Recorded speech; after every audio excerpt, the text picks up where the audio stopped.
Hey guys, so what I'm doing today, I am taking the perennials that I've put in specimen pots that are in the garden. I'm taking them apart and I've already dug holes, put some compost in them because I plan to put the perennials, mainly it's hostas and ferns, they're going to go back in the ground for next season. I like the look, and so I like to add my ferns and my hostas into these pots.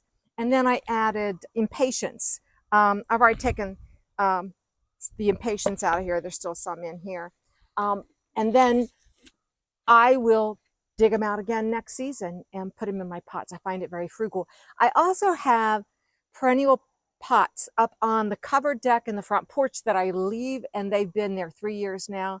They do really well through the winter. They come back every spring. I always top dress them in the spring with a little bit of compost and an all-purpose fertilizer, and they get fertilizer since they're in the pots. A water-soluble fertilizer all season long. But I am ready, since it's going to start, frost will be here by the 20th of October, and it is October, so it's time to get these things in the ground so that they can get rooted in. A lot of times with these pots, I find that I always have to get a new cocoa liner for this pot because all the roots grow into it. But I just rip the cocoa liner off and put it in the ground. So I'm going to get this unhooked here. There we go. Don't drop it in the river. Ah. So I'll take the cocoa liner off and we'll just drop the whole thing into the soil. Yeah, thanks, Reg. I'm going to go ahead and cut this back so that it is easier to manage going into the hole. And I've cut back most of my hostas except in the perennial bed. And the Japanese painted ferns I have left because they don't get as weary looking as the ostrich ferns, which I've cut. I would say, yeah, the majority of those are gone. And the Japanese painted ferns that I cut off after the tree was trimmed, they've already started growing back. So that's always nice to see. You know, it was surprising how many people were down here working and how many limbs and logs and everything came off of this tree that it did very little damage to the garden. It did very little damage. So I have an ostrich fern in here, Japanese painted fern, and hostas. And I might maybe rough up this root system.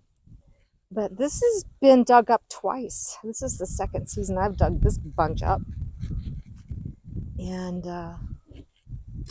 do a little this and that. And this is how I do in my garden for that perennial pot. And like I said, it's come back for the last 2 years. We'll see if it comes back again. If not, the one thing I do have is a lot of ostrich fern, Japanese painted fern, and hosta. And I am going to fill that in with a little more compost around. Now, have you already added compost to that? Yeah, I added compost to the hole. Mm-hmm. And I'm going to add compost around it. And we've gotten rain all day. I think I'm going to put that in a little deeper.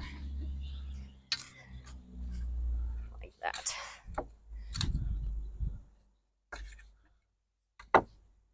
So that it sits down. There we go. That's how I want it. All right.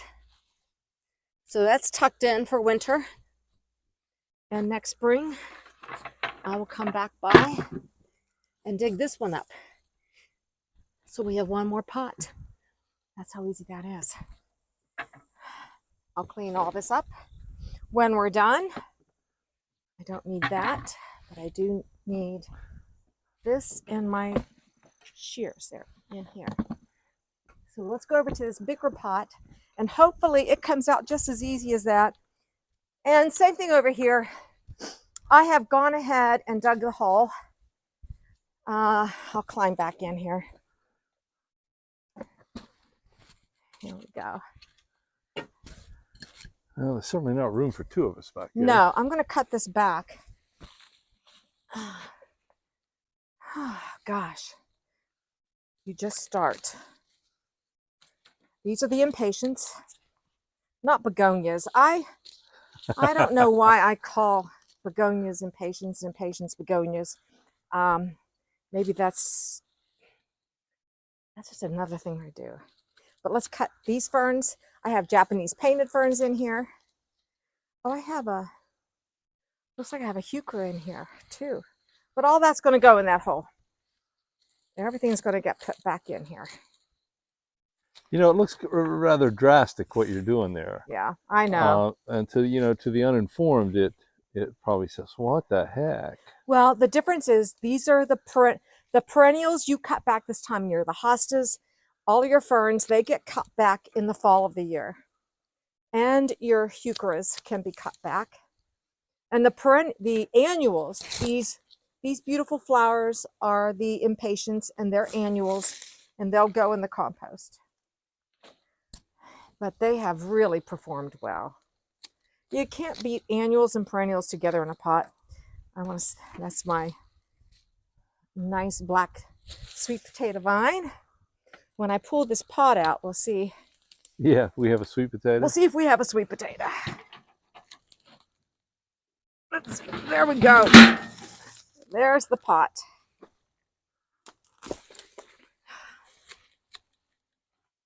And the other thing I didn't mention, I don't think, is when you clean out your pots, like I'm going to take this up to the house and I will wash this out with like Dawn dish liquid, let it dry real well, just to make certain it's nice and clean for the next season.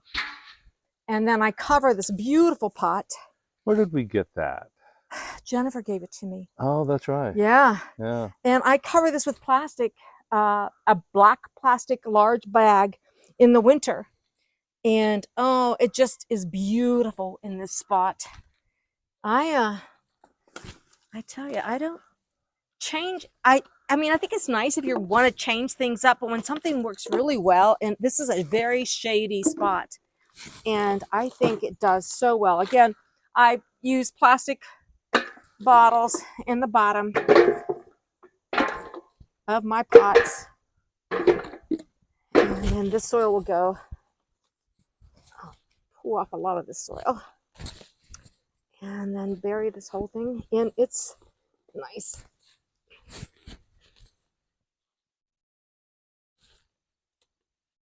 There's the heuchera. I don't know what variety it is. Pretty little purple one. Impatiens. Okay, heuchera, hosta. I think this one's ready to go in its little spot.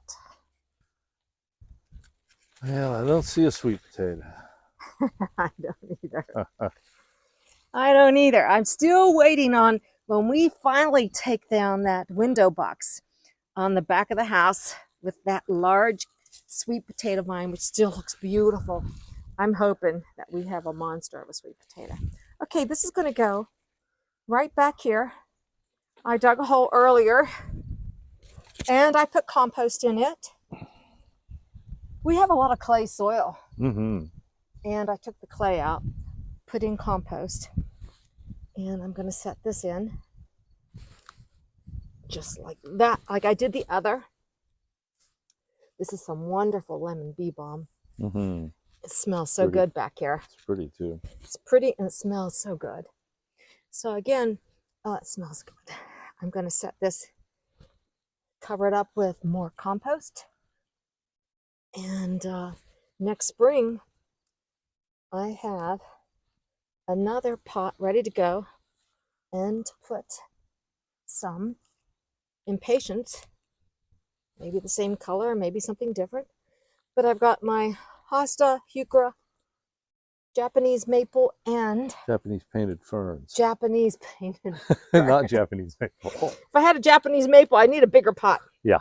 Now all of this clay, I might throw that on the compost, let it decompose with the clippings and things. That would be a smart move. Mm-hmm. So that's what I'll do.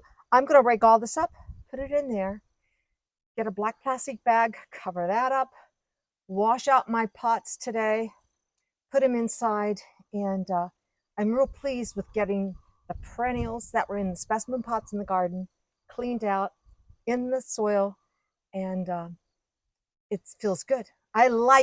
It's like cleaning the house. I like getting things orderly. It's like changing your summer wardrobe to your winter wardrobe. And Which that's you what still have to do, by the way. I know. I know. But I've taken it from our closet. The summer stuff's out of our closet and it's in the other room where I need to switch out my, 4 winter shirts.